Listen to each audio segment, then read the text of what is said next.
The movie starts with two young boys, Travis and Harrison, walking in an open field far away from home. As they're walking, Travis is seemingly teaching Harrison some curse words as Harrison repeats after him.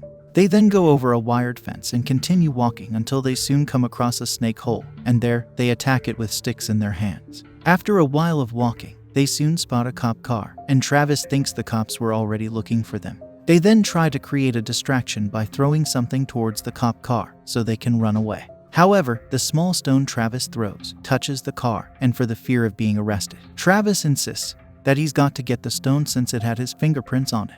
And despite Harrison also touching it, he doesn't agree with Travis's idea. The two boys then go closer to have a look at the car and then suddenly realize that no one is in there. Travis then brings up an idea to touch the car and run back, and just as he does, Harrison follows, with this then confirming that no one was around with the car. The two boys go closer and try to see what's inside the car and even try to open it, though all the doors are locked except the door to the driver's seat, which Harrison is able to open.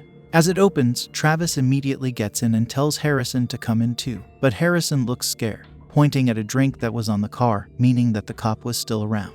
Travis doesn't seem to care about this and starts mimicking car sounds, and after a while, Harrison also enters. As they're both then playing around with car sounds, Travis finds the key to the car, and as he tries it, the car comes on, forcing the boys to first run out of the car before then returning. It doesn't take long for Travis to get a hold of how to drive the car, and even though Harrison doesn't approve, saying they'd get into trouble, Travis convinces him and even says that if anyone sees them, they'd just say they're cops. They then start the car and drive around the open field, much to both of their excitement. It then turns out that the cop car was for Sheriff Kretzer, who had parked the car at the spot where the boys had seen it, so he would be able to bury the body of a man he took out of the car's trunk, with another body still inside. Kretzer suddenly returns to see that the car is missing, and he then calls the sheriff's office and tries to learn whether anyone had used the radio in the car, though he doesn't let them know it's been stolen. When he finds out the radio had not been used, he lies to the rep on the phone, saying his car's radio stopped working well, and if they wanted to contact him, they should call his personal line.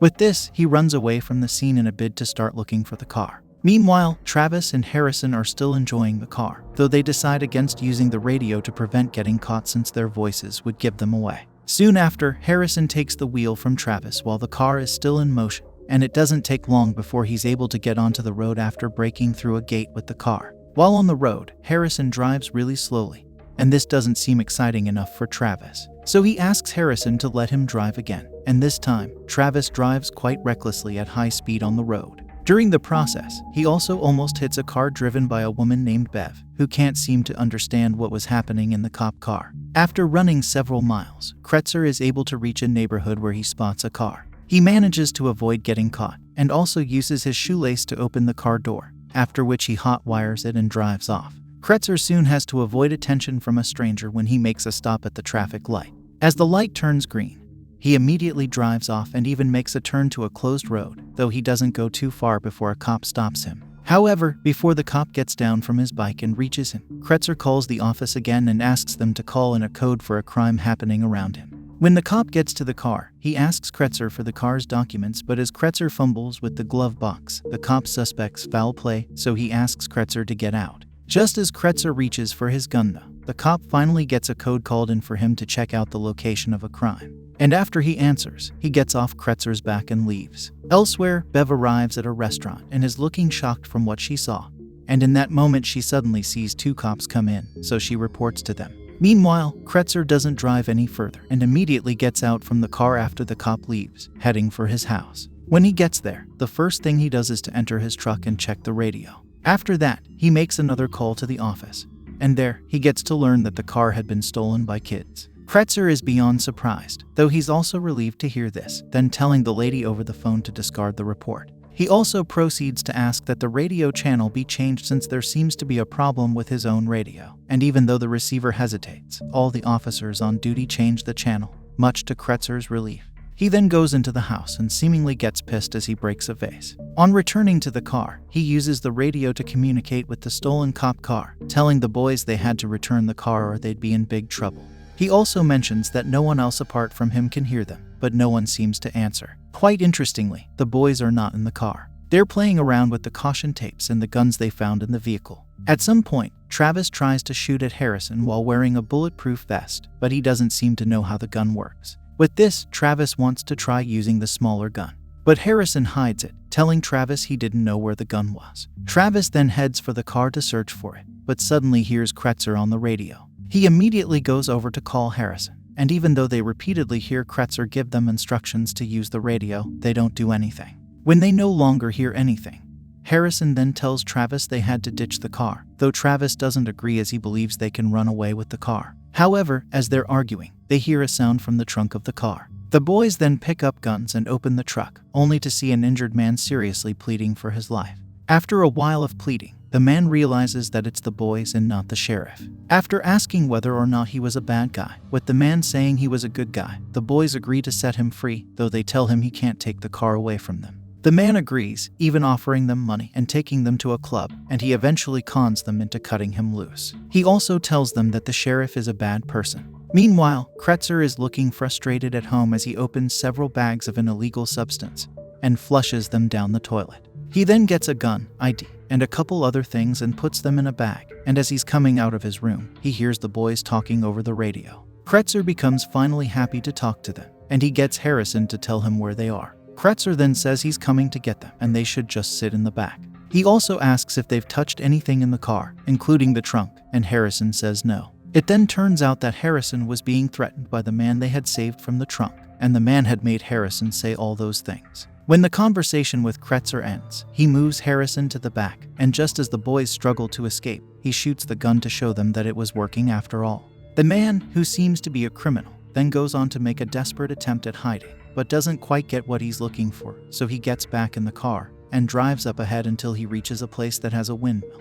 When he gets out, he places a bottle on the floor just by the car, and then goes over to a hiding spot and attempts to shoot the bottle from there. In the car, the boys are terrified, as it doesn't take many attempts for the man to successfully shoot the bottle from where he is. With that, he comes over and threatens the boys that he'd kill their pets and their loved ones if they told the sheriff where he was hiding, telling them to just stay quiet in the car. Not long after he goes back to his hiding spot, Harrison then brings out the small gun he was keeping away from Travis, and then tells Travis to use it to shoot the man the next time he comes close to the car. However, when the man comes over, looking impatient at not seeing the sheriff yet, Travis is unable to pull the trigger, so he hands the gun over to Harrison, who seems disappointed.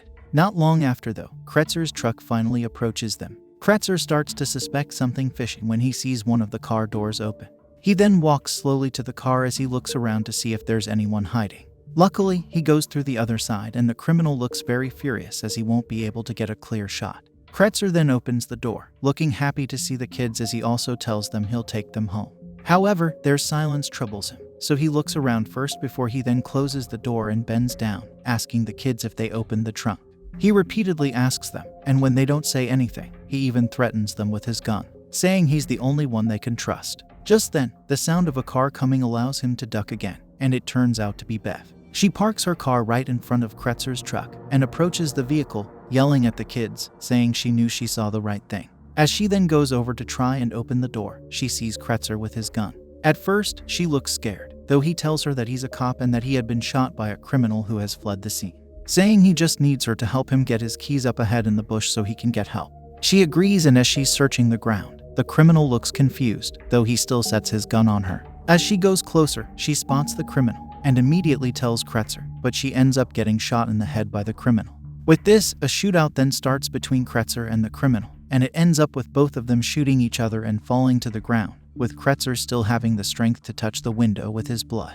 Inside the car, the boys are looking really terrified, and as the sun comes down, they start crying for help, but no one can hear them. When their attempts to open the doors are also futile, Harrison then brings out the gun to shoot the window, but he can't seem to operate it.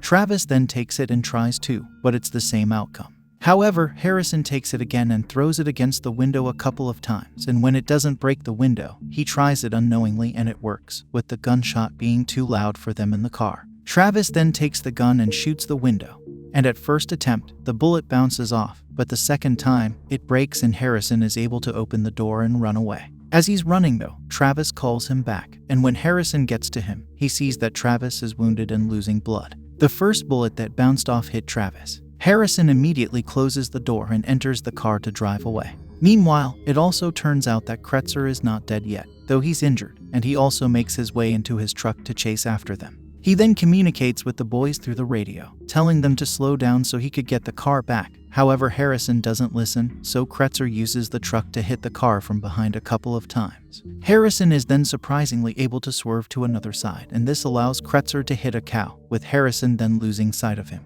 As he seems happy to lose Kretzer, Harrison looks back to check on Travis and sees that he's dying, so he keeps driving faster. He then turns on the siren, after which he hears a lady talking through the radio and asking if the sheriff was there. At first, Harrison doesn't respond, but as the lady is about to disconnect, he finally answers it as he drives away. And that is how it ended. Make sure to subscribe and turn on notifications so you can watch more videos like this. Thanks for watching.